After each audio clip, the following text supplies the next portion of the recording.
Since the first RGADC Summit, our efforts have always been driven by one single vision: to achieve gender equality and empower women. But much more than that, it requires commitment.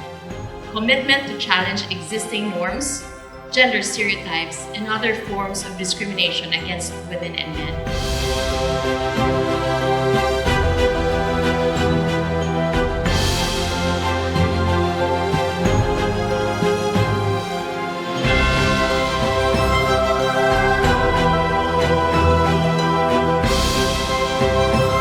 Gender equality and women's empowerment are not mere aspirations. They are fundamental rights that form the bedrock of a just and inclusive society. Our GADC stand as a beacon of progress, equality, and empowerment that drives positive change across our regions. We want to echo the importance of strengthening the RGADCs as the prime regional GAD mechanism in your respective regions that influence or lead towards gender-responsive local governance. Working together means synergizing our efforts, exploring areas for collaboration or partnership within or outside your regions in order to further facilitate the gender mainstreaming at the regional and local levels. I should say that the constitution and institutionalization of RGADCs is another best practice that the Philippines can share to the rest of the world.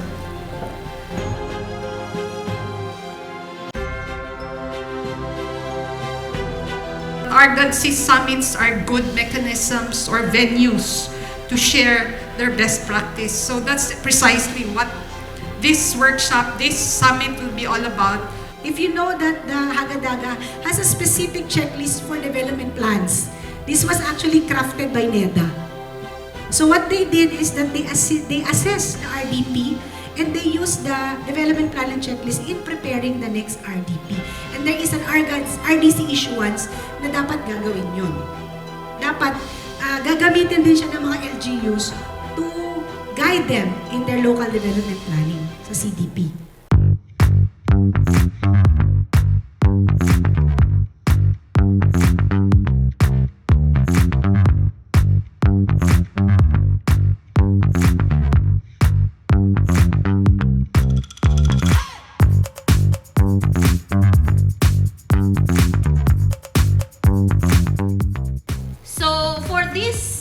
Session in 2023, ginawa yung UNCSW on March 6 to 17.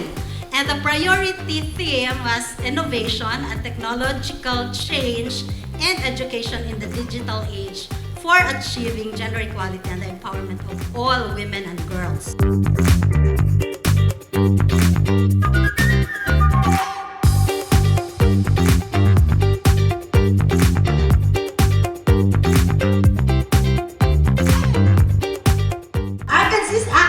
Involvement in the RDC was crucial in integrating gender perspectives into regional and local development plans and programs, fostering inclusivity and equality. Explore the possibility of engaging the Regional Statistics Committee in the advocacy and training on SDD, especially in the generation of administrative data.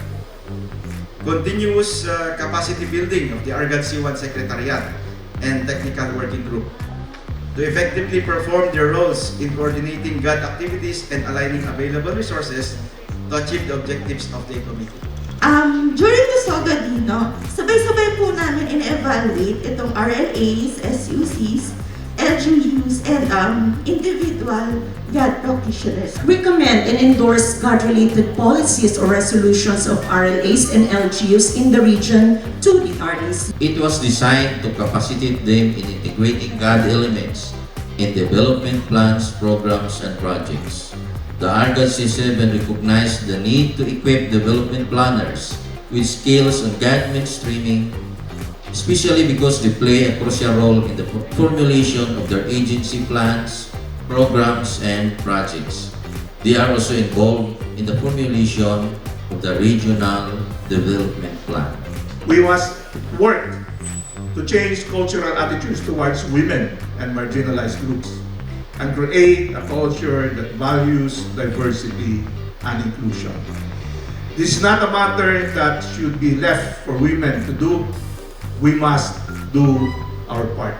And finally, on the low labor force participation of women, we passed a resolution for all government agencies sana to establish child-minding centers sa kanyang office because we have to be models. Hopefully, pag nagawa yan sa government offices, magagawa na rin siya in private establishments. We aim to augment and institutionalize the gender and development GAD resource persons in Davao region by certifying more GAD resource persons that can be tapped during capacity building activities on gender mainstreaming.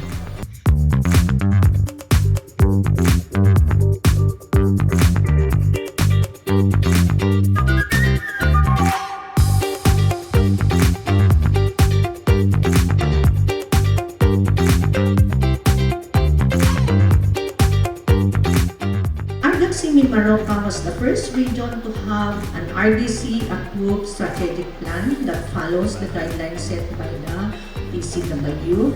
We have passed 4 resolutions, 4 special activities conducted, 7 regular meetings. The pandemic did not curtail us, did not inhibit us from performing our roles and responsibilities as the Regional Gender and Development Committee. Gender equality is not a luxury, it is a necessity, and everyone has a role to play in advancement of gender equality. The committee also passed resolution number 7 approving the pasahan ng kaalaman or the Big Brother, Small Brother concept to realize the vision of establishing the Prime Regional Government Center as GAD Zone. Allow me to share the GAD best practices of RGADC 10. But before we get into that, let me present briefly the profile of the committee. The following as the entry point for the presentations of RGADC region.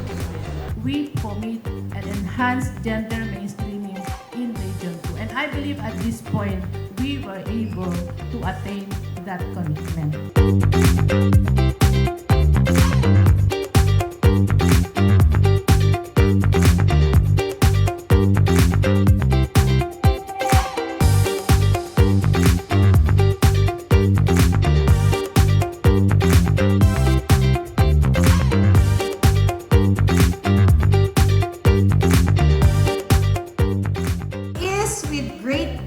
That I welcome all of you to the GAD Timpala for Regional GAD Mechanism Awarding Ceremony and Solidarity Night.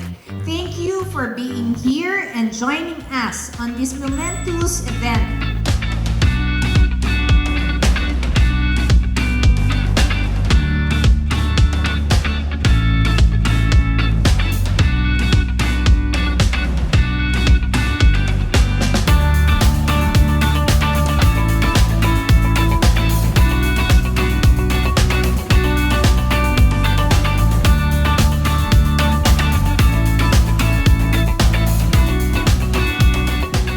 As we celebrate your remarkable achievements and outstanding contributions tonight, we are all reminded that receiving recognitions is not merely an endpoint, but a stepping stone to greater endeavors and a beginning of new opportunities. Di ba sabi nga po nila, good work means more work. Ayun, good work means more work. The DILG is committed towards raising the bar in the promotion of GAD-related activities in the government sector, and of course, we want it to start from us. Let us rally together to make local governance in the country gender responsive, one that gives equal participation to both women and men in decision-making processes, equal opportunities in influencing management of economic, political, and social matters, and equal access to benefits, and make progress towards a sustainable and inclusive society where no one is left behind.